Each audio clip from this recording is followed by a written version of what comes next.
Reporter breaking. PSC പരീക്ഷാ ക്രമക്കേട് അന്വേഷണത്തിലെ വിവരങ്ങൾ രഹസ്യമായി സൂക്ഷിക്കാൻ DGPയുടെ നിർദ്ദേശം.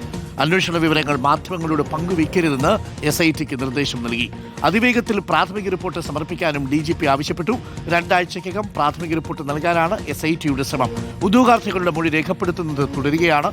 KS ആസൂത്രണ ബോർഡ് ചീഫ് പരീക്ഷകളിലെ ക്രമക്കേടുകളായിരിക്കും ആദ്യം അന്വേഷിക്കുക. പ്രാഥമിക റിപ്പോർട്ട് പരിശോധിച്ചതിന് ശേഷമാകും കേസ് രജിസ്റ്റർ ചെയ്യുന്ന കാര്യത്തിൽ തീരുമാനമെടുക്കുക. റോഷിപാലുണ്ട് കൂടുതൽ വിവരങ്ങളുമായി. റോഷിപാൽ, അതാത് സമയം മാധ്യമങ്ങളെ വിവരം അറിയിച്ചാൽ സ്വാഭാവികമായി വലിയ പ്രതിഷേധങ്ങൾ ഉണ്ടാകും എന്നുള്ളതാണ്. മാത്രമല്ല വളരെ സെൻസിറ്റീവായ വിഷയമാണ്. അതുകൊണ്ടാണ് ജാഗ്രത വേണം എന്ന് DGP നിർദ്ദേശിച്ചിരിക്കുന്നത് എന്നാണ് മനസ്സിലാക്കാൻ സാധിക്കുന്നത്. അപ്പോൾ അതീവ രഹസ്യമായിട്ടായിരിക്കുമോ SITയുടെ കണ്ടെത്തലുകളും രേഖപ്പെടുത്തലുകളുമെല്ലാം?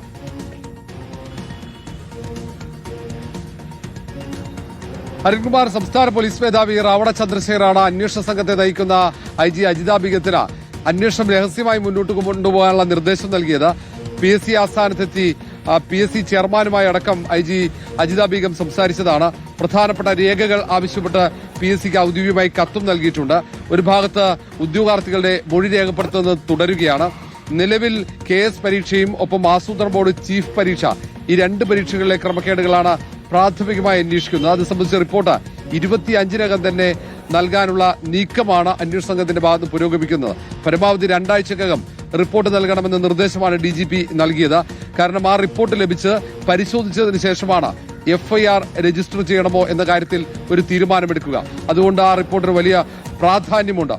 പരമാവധി രേഖകൾ ശേഖരിക്കാനുള്ള ശ്രമമുണ്ട്. പരമാവധി മൊഴികൾ ശേഖരിക്കും. ശാസ്ത്രീയ പരിശോധന ഇതിന് അനിവാര്യമാണ്. നിലവിൽ അന്വേഷണ സംഘത്തിന് മാത്രം 20 പരാതികൾ ഇതിനോടകം ലഭിച്ചു കഴിഞ്ഞിട്ടുണ്ട്. DYSP പരീക്ഷയുമായി ബന്ധപ്പെട്ട ക്രമക്കേടുണ്ട്. അപ്പം ഏറ്റവും ഒടുവിൽ എക്കണോമിക്സ് ആൻഡ് സ്റ്റാറ്റിസ്റ്റിക്സ് പരീക്ഷയുമായി ബന്ധപ്പെട്ട ക്രമക്കേട്, അതിലെ റിസർച്ച് ഓഫീസർ തസ്തികയിലെ ക്രമക്കേട് സംബന്ധിച്ച് ഉദ്യോഗാർത്ഥികൾ നേരിട്ട് അജിത ബീഗത്തിന് ഇന്നലെ പരാതി നൽകിയിട്ടുണ്ട്. അതിനിടയിലാണ് വിവരങ്ങൾ ചോർന്നുപോയാൽ അത് PSCയുടെ വിശ്വാസ്യതയെ ബാധിക്കും എന്നതുകൊണ്ട് കൂടുതൽ വിവരങ്ങൾ പുറത്തു വരാതിരിക്കാൻ, മാധ്യമങ്ങൾക്ക് വിവരങ്ങൾ പങ്കുവെക്കാൻ പാടില്ല എന്ന നിർദ്ദേശം കൂടി DGP നൽകിയത്.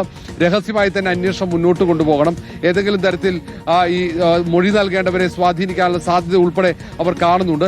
കാരണം പ്രധാനപ്പെട്ട രേഖകൾ പരീക്ഷാ കൺട്രോളറിൽ നിന്നും അത് ശേഖരിക്കേണ്ടി വരും. ശാസ്ത്രീയ പരിശോധന, അങ്ങനെ ഒട്ടേറെ കടമ്പകൾ അന്വേഷണ സംഘത്തിന് മുന്നിലുണ്ട്.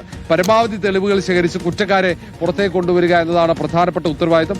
ആദ്യം പക്ഷേ ഇതിൽ ക്രമക്കേട് നടന്നു എന്നത് അത് സ്ഥിരീകരിക്കണം. അത് അബദ്ധവശാൽ വന്നതാണോ ബോധപൂർവമാണോ ക്രമക്കേടുകൾ നടത്തിയത്, ഇത് സ്ഥിരീകരിച്ചതിന് ശേഷമായിരിക്കും FIR രജിസ്റ്റർ ചെയ്ത് മുന്നോട്ട് പോവുക. Okay, thank you.